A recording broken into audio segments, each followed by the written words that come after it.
Hey everyone, welcome back to the channel, and in today's video let's check out how to integrate payroll with Lendio.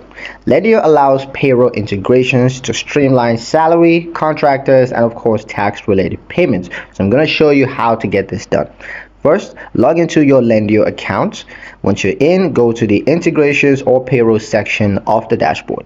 There you're going to select your payroll provider. Could be Gusto, ADP, QuickBooks, Payrolls, or whatever else it is. Just go ahead and select it, and then you're going to click connect and just follow the authentication prompts.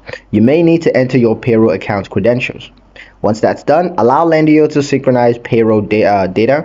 It's going to synchronize employee information, payroll runs, as well as tax withholdings. Once all that is done, confirm permission for Lendio to import and categorize payroll expenses. You're also going to want to test the integration by running a sample synchronization just to ensure that employee expenses appear correctly in reports. Then use the integration to track payroll expenses alongside utilizations. You can also generate tax-ready financial statements as well as manage cash flows more accurately.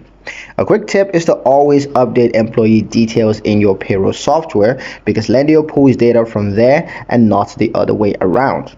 But yeah, that's pretty much it for the video, guys. Hope you liked it. Hope you found the information here useful enough. If you did, share and comment down below. Let me know what you thought, and don't forget to subscribe to the channel if you haven't done so already, and I'll see you guys in the next one.